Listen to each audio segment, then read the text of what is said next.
अस्सलामुअलैकुम, मैं हूं महानूर शेख। आज मैं आपके लिए एक डीप स्टोरी लाई हूं। अगर पसंद आए तो प्लीज़ इस वीडियो को पूरा देखिएगा।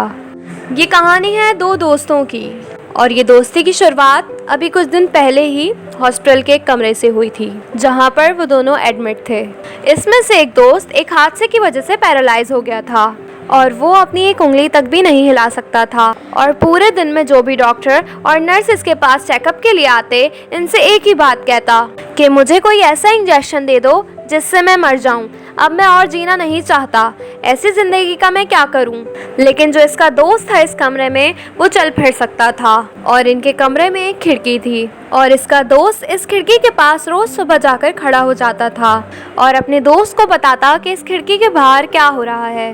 नीला आसमान है, सफ़ेद बादल हैं, हल्की हल्की हवा चल रही है और कुछ लोग वहाँ पर बैठे समंदर की लहरों को देख रहे हैं। कुछ लोग जॉगिंग कर रहे हैं और कुछ बच्चे पतंग उड़ा रहे हैं। वहाँ पर एक आइसक्रीम का स्टॉल है और कुछ लोग आकर वहाँ आइसक्रीम भी खा रहे हैं।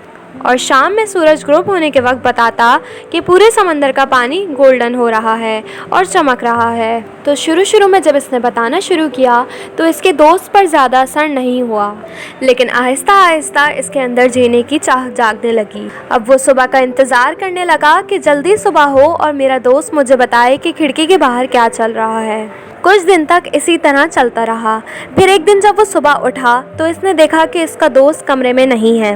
इसने नर्स को बुलाया और इससे पूछा क्या वो डिस्चार्ज हो गया है। तो नर्स ने कहा कि आपको क्या उन्होंने नहीं बताया था कि इनके पास कुछ ही दिन बाकी हैं और कल रात को इनकी डेथ हो गई। ये सुनकर इसके अंदर की जीने की उम्मीद बुरी तरह टूट गई, क्योंकि इसका दोस्त ही था जिसने इसको बाहर की दुनिया से जोड़ कर रखा था, जिसकी वजह से इसे पता चलता था कि बाहर क्या हो रहा है और ये दुनिया कितनी खूबसूरत है।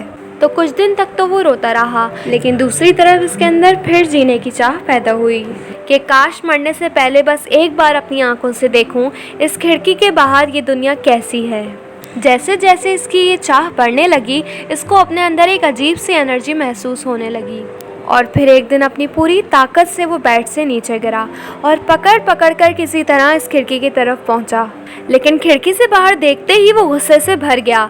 इसने ज़ोर से नर्स को आवाज़ लगाई और जब नर्स आई तो इसने नर्स से पूछा ये क्या किया, खिड़की के बाहर दीवार क्यों खड़ी कर दी। तो नर्स को समझ नहीं आया और वो बोलने लगी कि मुझे इस अस्पताल में 5 साल हो गए हैं और जब से मैं आई हूँ ये दीवार यहीं पर है। तो जब जाकर उसको समझ आया कि उसका वो दोस्त झूठ बोल रहा था और इसने नर्स से पूछा, अरे जब ये दीवार पिछले 5 साल से है तो मेरे दोस्त ने मुझसे झूठ क्यों बोला। नर्स मुस्कुराई और बोली कि मैं ये तो नहीं जानती कि उन्होंने आपसे झूठ क्यों बोला, लेकिन मैं इतना ज़रूर जानती हूँ कि जो भी कुछ उन्होंने आपसे कहा, इसी वजह से आज आप अपने पैरों पर खड़े हैं। तो इस कहानी से हमें ये सीखने को मिलता है कि ये जो हमारे अल्फाज हैं, इसमें इतनी पावर है जिसकी कोई हद नहीं। वो किसी शख्स को गिरा भी सकते हैं और उसको उठा भी सकते हैं। तो अब आपके ऊपर है कि आप अपनी इस पावर को यूज़ करते हो या मिसयूज़ करते हो।